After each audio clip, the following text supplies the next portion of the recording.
ونستغفره ونعوذ بالله من شرور أنفسنا ومن سيئات أعمالنا من يهد الله فلا مضل له ومن يضلل فلا هادي له أشهد أن لا إله إلا الله وحده لا شريك له وأشهد أن محمدا عبده ورسوله Allahumma sholli wa sallim wa barik ala Muhammad wa ala alihi wa sahbihi wa man tabi'ahum bi ihsan amma ba'd.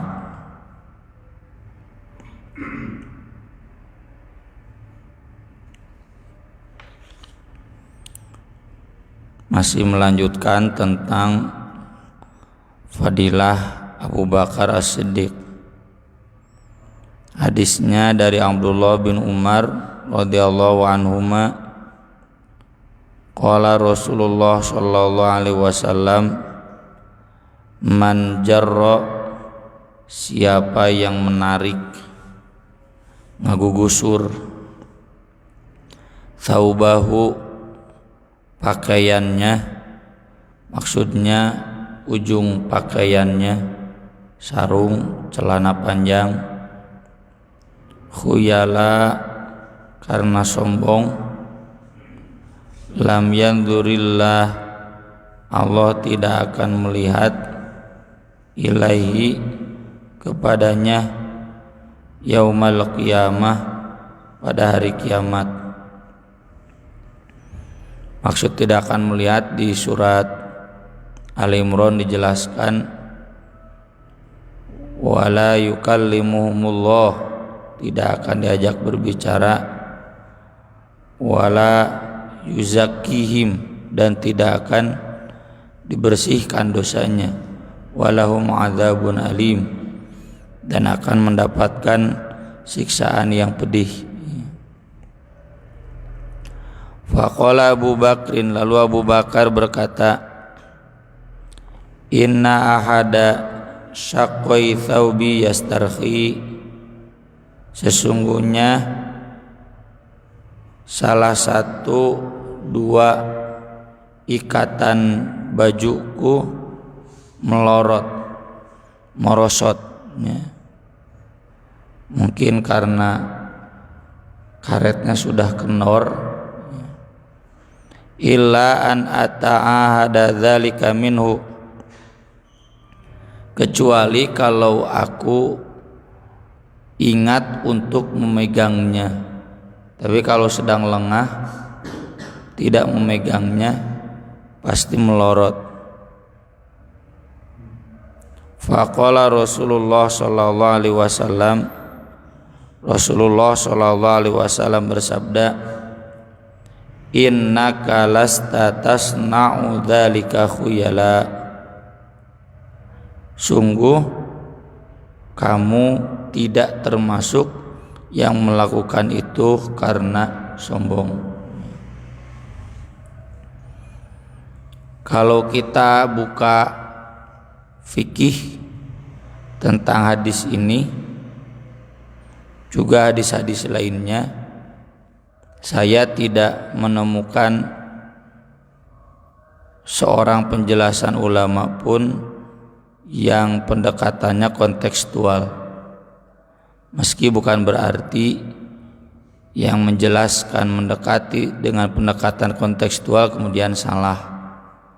Hanya sebagaimana biasa, saya pribadi ingin kita semua menghargai, ya. Kita jangan syirik kepada yang berbeda. Misalkan mereka yang sampai setengah betis, ya, atau yang di atas 2 mata kaki, juga tidak perlu terlalu menyinggung orang-orang yang celana atau sarungnya masih di bawah 2 mata kaki, ya. Sampai nggak mau sholat, periksakan itu, tolong celananya dikeatasin, tidak akan dimulai sebelum digulung, cenah gitu. Memang ada hadisnya, Nabi sebelum sholat memeriksa sarung, ada. Tapi ya dalam konteks ini hargailah ijtihad kaum muslimin yang pendekatannya pendekatan kontekstual. Terlebih juga sarung bisa digulungkan tilur, kalau celana panjang kan digulungkan makruh juga ya. Nabi kan melarang baju, lengan baju atau celana digulungkan makruh ya. Jadi harus apa adanya. Pendekatan kontekstual itu dalam pengertian bahwa intinya jangan sombong. Jadi asal tidak sombong di bawah dua mata kaki, maka itu tidak termasuk yang diancam oleh hadis ini. Tapi kalau kita buka kitab-kitab hadis, nyaris semua para ulama pendekatannya pendekatan tekstual. Pendekatan tekstual itu contoh di hadis ini, Abu Bakar disebut dijamin oleh Nabi tidak melakukannya dalam keadaan sombong karena satu, tidak sengaja ya, tidak sengaja karena merosot ikat pinggangnya mungkin logor ya, longgar logor teh. Yang kedua, Abu Bakar memegangnya kecuali kalau sedang lengah jadi merosot. Maka dari itu Nabi mengatakan bahwa Abu Bakar tidak termasuk yang melakukannya dengan sombong. Kalau disengaja dan tidak memegangnya berdasarkan hadis ini, kata para ulama hadis, berarti termasuk yang melakukannya dengan sombong. Itu yang pendekatan tekstual seperti itu. Terus kan di hadisnya disebutkan apa kategori jarro. Jarro itu yang sampai menarik ya, ngagugusur siga panganten bernya nyapuan jalan. Tapi di hadis yang lain kan bukan hanya jarro, termasuk asbala. Asbala itu memanjangkan ya. Nabi sudah menyebutkan bahwa baju itu, sarung itu ilanis fis saqaini, sampai setengah betis. Jadi kalau kita lihat ustadz mungkin ya, atau jamaah salafi sampai setengah betis ya, nggak usah usil, memang mereka sedang mengamalkan hadis. Meski saya pribadi ente gitunya dasa kumaha nggak biasa gitu. Saya pun melihat orang lain yang begitu asa teu pantes gitu, kaitannya dengan budaya ya. Di dalam bab ini Persis, Muhammadiyah, NU sama Islam Nusantara. Apa Islam Nusantara teh? Disesuaikan dengan budaya Nusantara. Kan gak lumrah kan ada yang pakai celana panjang, pakai sarung sampai setengah betis, gak lumrah. Lalu kata Nabi, boleh diturunkan sampai pas dua mata kaki ya. Jadi dua mata kaki itu batas ini, termasuk baju juga sampai ini pergelangan. Kalau lebih dari pergelangan ke sini itu isbal ya. Baju juga di hadisnya begitu, termasuk ini topi ya yang sampai ke pundak, sorban, itu berarti isbal. Itu kan di hadisnya kan al isbal termasuk imamah, saub wal izar. Jadi bukan hanya sarung dan celana ya. Makanya saya pribadi ke tukang ngaput mendiukur paskeun Pak Haji ceuk ka dieu. Celana paskeun ya. Cenah usah teu pantes Pak Haji ceuk ngukur pantes lain Pak Haji kumaha abdi nu makena. Silakan saja gitu. Tapi aya cenah teu pantes panjangan saeutik gitu. Asa ngatung ya.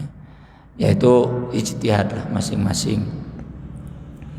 Dalam kaitan Abu Bakar, ini adalah penegasan dari Nabi Shallallahu Alaihi Wasallam bahwa beliau adalah orang baik, bahwa beliau bukan orang sombong. Maka kalau ada orang-orang Syiah yang menuduh macam-macam sebagai orang sombong lah, sebagai orang yang tidak baik lah, sebagai penjahat lah, maka itu jelas menyalahi Nabi Shallallahu Alaihi Wasallam. Nabi saja sudah menjamin, ya, Abu Bakar mustahil seperti itu. Kemudian hadis berikutnya dari Abu Hurairah radhiyallahu anhu qol sami'tu Rasulullah sallallahu alaihi wasallam yaqul man anfaqa zawjaini min syai'in, siapa yang berinfak dua jenis dari satu jenis, minal asya, apapun jenisnya itu, fi sabilillah, asal di jalan Allah. Maksud zaujain itu dua, orang lain infaknya satu, ini mah dua, selalu dua kali lipat. Atau dua pasang, orang lain kurbannya satu saham, ini selalu dua, ya, kayak Nabi kan, Nabi kurbannya minimal dua. Saya sendiri belum mampu, ya, komo kadienakeun mah kurban dua teh udah lumayan eungap. Anas bin Malik selalu dua, ya. Kalau istri mah enggak. Nabi bukan 2, 9. Kan istri enggak termasuk infak, ya. Kalau mau nafkahnya, cenah biar nafkahnya 2, nyatu babari mere infak 2 mah, ya, tidak harus dinikah juga bisa, ya. Soalnya di buletin kemarin, ya, saya menegaskan jangan menyebut sunnah, jangan menyebut wajib apalagi. Kalau sunnah nanti ini bapak-bapak di sini semuanya yang ingkar sunnah, yang membenci sunnah Nabi, yang tidak berusaha untuk mengamalkan sunnah. Kalau sunnah kan tahiyatul masjidnya, sholat tahajud, sholat duha, kita harus berusaha untuk mengamalkannya. Poligami bukan sunnah, mubah, ya. Dibuka oleh Allah kalau ada kedaruratan, fa'in khiftum alla tuqsitu, gitu, ya. Jadi kalau ini mau dipakai dalam poligami, bukan, tapi nafkahnya saja. Jadi bukan memberi nafkah ke keluarga kita saja, tapi juga keluarga kerabat, ya, kakak, adik, pokoknya selalu 2, ya. Jadi lamun bayaran ke pasantren teu hiji 2 gitu, ya. Kalau nyumbang buat muktamar bukan untuk 1 tapi 2 bayar iuran anggota begitu, bukan untuk 1 orang tapi juga anggota lain yang enggak mampu bayar dia bayar, minimal 2. Fisabilillah itu di jalan Allah, du'aya min abwabil jannah, dia akan dipanggil dari semua pintu surga. Ya Abdullah hadza khair, istimewa, dipanggil langsung namanya, wahai hamba Allah. Kalau di riwayat lain disebut ya fulu, fulu teh ya fulanu, disingkatnya ya fulu. Jadi kalau disebut ya fulan berarti disebut namanya. Bapak Ence Rohman, wah, itu kan sebuah kehormatan, dipanggil oleh malaikat, dipanggil oleh Allah di hadapan semua makhluk. Ibaratnya ini di sebuah riungan ada presiden memanggil nama Bapak Ence Rohman, silakan ke depan. Wah, istimewa. Faman kana min ahli sholah du'ya min babis sholah, siapa yang dia termasuk ahli sholat, maka dia dipanggil dari pintu sholat. Satu tanya panto sholat. Wa man kana min ahlil jihad du'ya min babil jihad, siapa yang termasuk ahli jihad, maka dia dipanggil dari pintu jihad. Dua, jihadnya jihad perang, lain jihad ngajihad. Jihad ngajihad mah talabul ilmi we. Yang ketiga, wa man kana min ahli shadaqah du'a min babis shadaqah. Orang yang ahli shadaqah dia akan dipanggil dari pintu shadaqah. Ya. Apa bedanya dengan yang tadi?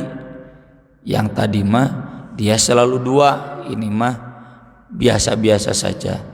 Tapi sering shadaqahnya, tidak terlewat. Wa man kana min ahli siyam, siapa yang termasuk ahli saum, du'iya min babis siyam wa babir rayyan, dia akan dipanggil dari pintu siyam atau pintu rayyan. Arti asal rayyan itu haus. Kenapa? Karena memang orang yang saum pasti haus, mulai itu haus, ya. Cuma ada yang terasa, ada yang tidak. Ini Nabi baru menjelaskan 4 di sini. Kemudian Abu Bakar nanya, ma'ala hadzal ladzi yud'a min tilkal abwab min darurah. Apakah darurat, susah, sulit seseorang dipanggil dari semua pintu? Di pintu sholat dipanggil Bapak Cerohman, pintu Royan dipanggil Bapak Cerohman, Ka'bah dipanggil. Maka Nabi menjawab, oh Abu Bakar bertanya lagi, hal yud'a minha kulla ahadun ya Rasulullah. Apakah mungkin ada seseorang yang dipanggil dari semua pintu itu wahai Rasulullah? Qala, Nabi menjawab, na'am, iya, ada yang bisa dipanggil dari semua pintu itu. Wa arju an takuna minhum ya Abu Bakar, dan aku berharap kamu termasuk salah satu dari mereka wahai Abu Bakar. Ini dalam kaitan bab Abu Bakar menegaskan bahwa Abu Bakar itu pasti masuk surga dan dipanggil dari 8 pintu surga. Di pintu ini dipanggil Abu Bakar, di pintu ini dipanggil, di absen Abu Bakar. Semua malaikat di tiap pintu mengabsen nama Abu Bakar. Karena kalau Nabi arju, harapan artinya doa. Doa Nabi nggak mungkin tidak diijabah. Doa Nabi pasti diijabah. Keinginan Nabi pasti terwujud. Jadi sungguh keterlaluan ya orang-orang Syiah yang menganggap Abu Bakar penjahat, penghuni neraka, padahal jelas Nabi SAW menjamin Abu Bakar itu ahli surga, bahkan dipanggil dari semua pintu surga. Di hadis tentang wudu dijelaskan kalau seorang wudunya sempurna lalu baca syahadat, maka akan dibukakan baginya 8 pintu surga. Apakah enggak bertentangan dengan hadis ini? Tidak, kata para ulama. Kalau wudhu sebatas dibukakan, tapi nanti dia masuknya kemana tergantung amal yang dominannya di mana. Kalau dia dominannya di sodako, dipanggil dari sodako. Bukan berarti yang ahli wudhu kemudian masuk dari semua pintu. Nah, 8 pintu surga ini di sini kan baru disebutkan 4. 4-nya lagi apa? Kata Ibnu Hajar, salah satunya pasti ada haji. Ya. Jadi Pak, orang can haji mah pasti mau digerwantina pantu haji. Pak Haji insya Allah. Ya. Jadi yang kelima haji. Yang keenam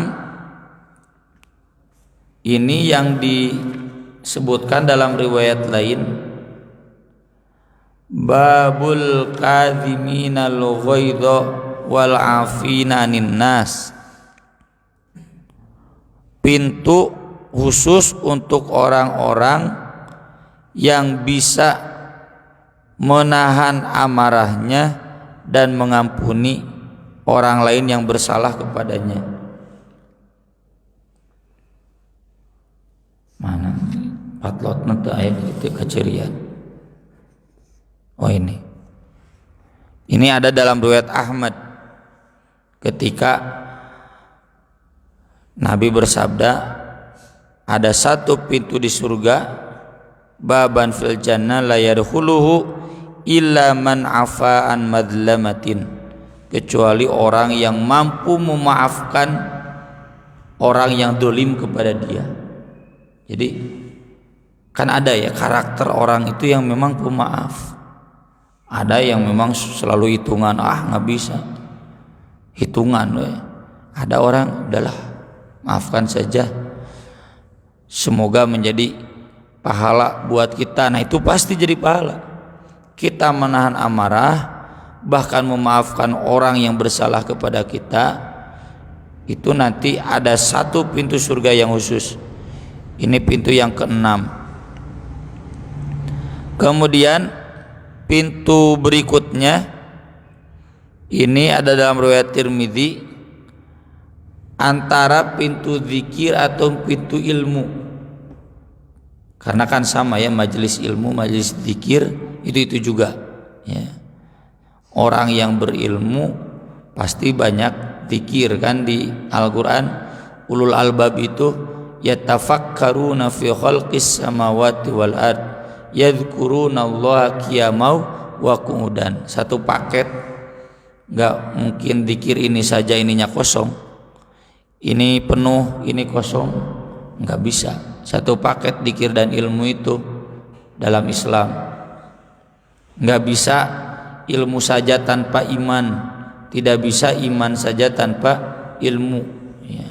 Jadi dua-duanya. Lalu yang terakhir, yang ke-8, ini pintu yang disebutkan di hadis tentang orang-orang yang akan masuk surga tanpa dihisab, yaitu mereka yang tawakal, tidak minta diruqyah, tidak minta dikai, dan tidak percaya sial tiaroh, betul-betul tawakal kepada Allah. Jadi meski ruqyah itu boleh, tapi kalau kita memilih tidak minta diruqyah karena tawakal, yakin bisa berdoa sendiri kepada Allah. Nah itu tawakal. Terus sudah kita bahas, minta dikai itu minta diobat. Kalau orang betul-betul tawakal sehingga tidak memilih berobat karena yakin yang menyembuhkan Allah, boleh. Meskipun berobat juga boleh gitu. Masing-masing ada keutamaannya. Nah ini orang yang ini, kata Nabi SAW, akan dipanggil dari pintu yang paling kanan. Inilah babul mutawakkilin. Jadi ada 8 pas ya. Dihitung dari yang sebelah kanan, ini babul mutawakkilin, orang-orang yang masuk surga tanpa dihisab, yaitu yang tadi nggak perlu berobat, nggak perlu minta diruqyah, tidak percaya sial. Kemudian pintu sholat, pintu jihad, pintu zakat, sodako, pintu saum, pintu haji, pintu menahan amarah, ya, iki hese pisan kan. Lalu yang ke-8 pintu zikir dan ilmu. Nah, ini menunjukkan, kata para ulama, keimanan orang-orang yang menonjol di sebagian amal dan tidak di amal yang lain itu diakui oleh Islam ya. Jadi kalau kita tahu ini si bapak ini ahli sholat tapi gede ambek, ka surga mah ka surga, karena ada amal yang dominannya itu sholat gitu. Atau ini sholatnya biasa-biasa, potong taranya mai tara medoraka, sholatnya biasa-biasa karena hafal Qur'annya tidak, tapi haji, nah dia dipanggil dari pintu haji. Iya haji nanti sholatnya biasa-biasa, saum tara, tapi sodakohna zakatna teu pernah kalewat, iuran anggota teu pernah kalewat. Nah berarti dipanggil dari pintu sodakoh. Jadi kalau kita lihat dan tahu ada orang-orang yang bukan pilih-pilih atunya, memang standar kemampuannya, ini dia standar kemampuannya dijago menahan amarah, ada. Ini mah standar kemampuannya dirajin dikir, rajin tolabul ilmi, meskipun sholatnya masih standar biasa. Jihad, da urang mah pengalaman jihad. Atau kalau jihadnya aktivisme dakwah, ya konteks hari ini jihad itu perangnya perang pemikiran, perang dakwah. Dia cuma anggota biasa, tidak pernah jadi pengurus gitu. Tapi ini ada keunggulan di kadhiminal ghaidh, dia selalu mampu menahan amarah, berarti masuk dari pintu surga yang ini. Nah ada yang dipanggil dari semuanya, inilah orang yang langka. Sabda Nabi tadi ke Abu Bakar menunjukkan bahwa itu orang yang langka. Kalau memang gak langka, saya harapkan kalian semua pasti begitu. Tapi enggak, Nabi menyabdakan semoga Anda Abu Bakar termasuk yang dipanggil dari semua pintu itu. Dan itu nanti ada banyak hadisnya ya, mudah-mudahan juga nanti kita bahas. Saya lupa lagi di Bukhari atau di riwayat lain, ketika Nabi bertanyakan, siapa yang hari ini mengantar jenazah? Saya, itu kan. Yang lain ngacung. Siapa yang hari ini sodakoh? Yang tadi ngantar jenazah ada yang nggak ngacung pas sodakoh. Yang tadi nggak ngacung ngantar jenazah, ini pas sodakoh ngacung. Siapa yang hari ini saum? Tak eta mah leuwih saat pisan. Abu Bakar ngacung. Nah itu sebagai bukti bahwa Abu Bakar di antara para sahabat yang lain ahli semuanya ya. Pang-pang nama di Nusaum banyak anu SMA. Kadang orang aduh ieu aya nu maot beneran teu keur saum, ai keur saum eueuh nu maot teh. jadi ngarep-ngarep aya nu maot. Ini menunjukkan berarti saumnya sering Abu Bakar, sehingga ketika kebetulan ada yang meninggal, nah sedang saum. Hese banget teh. Zaman saya dulu sanawea juga hayang ngamalkeun eta Abu Bakar teh hese. Saum eueuh nu maot, aya nu maot pas urang keur teu saum gitu kan. Susah. Ya. Nah, kemudian terkait menginfakkan tadi dua, ada juga penjelasan dari para ulama. Jadi yang dimaksud dia ahli di dua itu.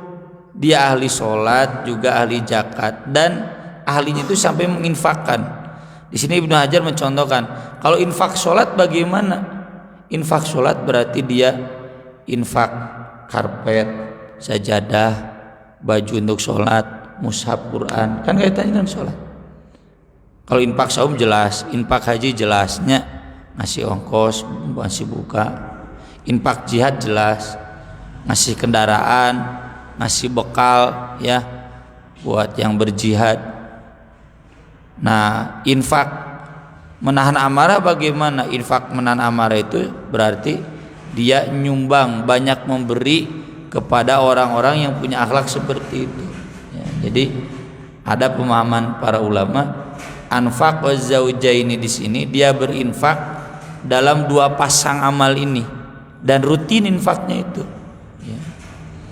Jadi ini sekaligus kalau mau dipahami seperti tadi, ajaran dari Nabi agar 8 amal ini kita perhatikan dan kita banyak mengeluarkan infak agar tadi dipanggil dari semua pintu itu ya.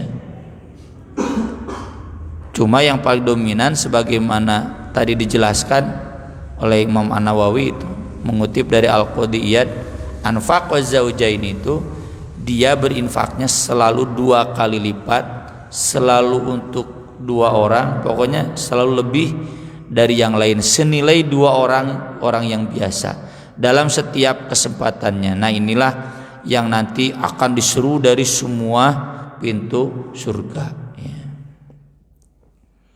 Tidak dijelaskan malaikat apa saja ya, ini malaikat mana nggak dijelaskan.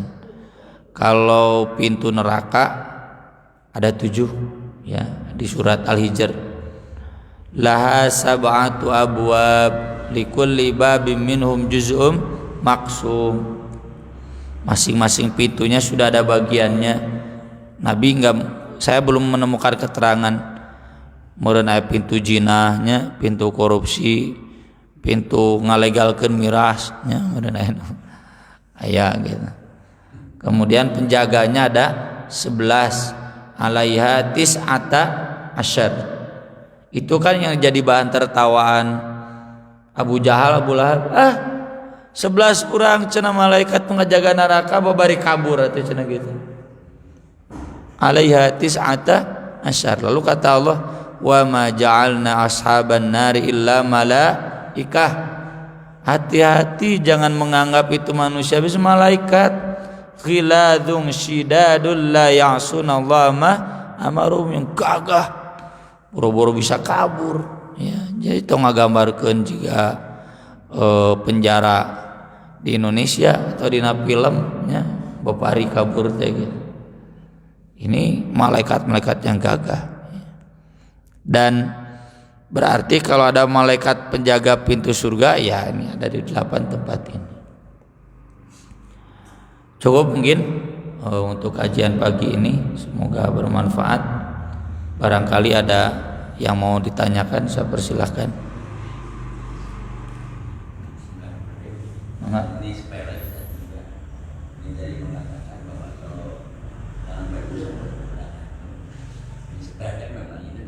Kalau mau beli baju itu tuh ayam L, XL, apa betul? Mungkin tidak pas, apakah kesombongan? Apa harus dipotong itu tidak mungkin gitu kan? Pami abdi mah pun bojo ai motong acuk mentiasaeun. Bocah teh biasa potong sampai segini teh. Itu ngadag mah pas. Ento ge pahjit teh naon, nyanak madhab Persis. Nyanak madhab Muhammadiyah. Tapi kalau beli XL memang ayam pas ada Nyanak madhab NU. Dalam bab ini NU Persis Muhammadiyah sama Islam Nusantara. Terima kasih. Ya. Yesat anu hiji jalmi anu bade lebat ka surga bersenda gara-gara keluarga atau anak kita memang habis anu protes bahwa seorang anak tidak pernah mengajarkan atau menyuruh sholat waktu dunia. Eta teh memang hadis kita nu kaduana batasan minimal kanggo sholat celana dibatasi dengan nganggo semana sebatas tukur atau lutut di mana menyuri hilang sekali-kali darurat tadi biasa gitu Ya. Hadis tentang orang tua terjegal masuk surga gara-gara protes dari anaknya saya belum tahu ya. Kan nanti di Al-Qur'an masing-masing ya, di ayat tentang fitrah ang taqulu yaumal qiyamah innama asyraka abauna wa kunna dzurriyyatan min ba'dihim afatulikuna bima fa'alal mubtiluna. Alasan itu ditolak. Jikalau anak mengatakan kami musyrik gara-gara bapak kami, masa kami masuk neraka gara-gara yang dosanya bapak kami? Nah, alasan itu tertolak karena semua manusia sudah diberikan fitrah. Kullu mauludin yuladu alal fitrah ya. Jadi kemungkinan besar itu tidak ada ya. Yang ada justru orang tua yang naik derajatnya di surga, termasuk dihapus dosanya, masuk ke surga gara-gara amal solih anaknya. Kalau anak amal solih pasti ngadoakeun gitu. Ini saya sering tekankan di santri, teu cukup ngadoakeun unggul aya teh soleh mah da moal nepi ya. Kan di Al-Qur'annya ilaihi yas'adul kalimut thayyib wal amalus solih yarfa'u. Doa-doa yang baik bisa nyampe ke Allah kalau diangkat oleh amal soleh. Kieu we saya berdoa untuk diri saya tapi amal tidak soleh nepi mual kemudian buat orang tua.